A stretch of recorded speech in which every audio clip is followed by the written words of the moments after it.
So mga par, matapos nga po nag-viral kahapon ang muling pagkapanalo ni Alexander Usyk kalaban ng higante na si Tyson Fury sa bakbakan at pinatunayan nito mga idol na hindi lamang tsamba ang panalo nito noong nakalipas na Mayo lamang sa kanilang unang undisputed fight. Bagkus pinaalam talaga ni Usyk na ibang level talaga ang galing nito kontra kay Tyson Fury. Bagamat marami ang mga boxing fans mga idol ang hindi matanggap ang pagkatalo ni Tyson Fury lalo na sa western side ng mundo. Nakasanayan na daw kasi mga idol ng mga boxing fans na tanging British fighter lamang o di kaya Amerikano ang pwedeng maghari sa heavyweight division, wala nang iba pa. Ilang dekada na daw pinagharian ng Briton, pati na ang mga American boxer ang heavyweight. At ngayon lang nangyari na taga-Ukraine ang nakahawak sa corona. Maski si Tyson Fury mga idol sinabi noong 2020, sa una ayaw talaga nito labanan si Alexander Usyk. Hindi naman daw ito isang kilalang fighter para makapagbigay ng malaking kita sa laban. At isa pa daw hindi naman daw kabilang si Usyk sa mga British at American fighter na kaya makipag-compete sa heavyweight. Kaya ganun na lang kabigat mga idol sa loob ni Tyson Fury at hindi nito matanggap ang pagkatalo niya kay Usyk at nagbigay na lang ito ng alibay mga boss na binigyan lang daw si Usyk na maagang pamasko ng mga judges kaya ito nanalo sa bakbakan.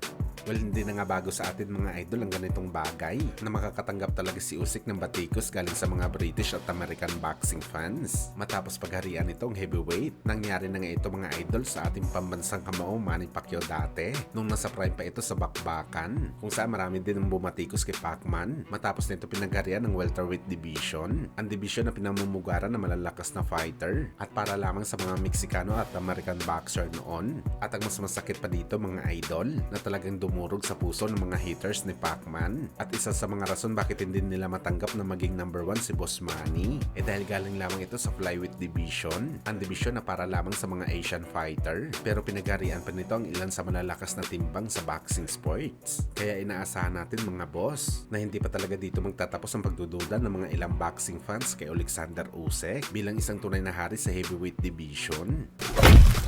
Sa kabilang banda naman mga idol, ang ating Filipino Flash Nonito Donaire Jr. nanawagan ng isang title fight para sa kanyang comeback fight sa bakbakan matapos ang dalawang magkasunod na talo nito sa kamay ng Japanese monster Naoya Inoue at Meksikano na si Alexandro Santiago. At isa nga mga idol sa target ni Flash na title fight, ang WBA title na hawak mismo ni Seiya Chichumi na siya ang tumalo kamakailan lamang sa kapatid ni Naoya Inoue na si Takuma Inoue. Wala masasabi lang natin dito mga idol, tila gusto pa yata gayahin ni Donaire si Pacman na maging kampiyon sa edad na mahigit 40 at higit sa lahat mga idol para i-break nito ang sariling record ni Flash na pinakamatandang naging kampiyon sa bantamweight division at isang good choice para kay Flash mga idol na labanan nitong si Seiya Chichumi dahil swak talagang estilo nito mga idol, napasugod kung bumanat, maganda maipatama ni Flash ang kanyang pamatay na left hook sa Hapones.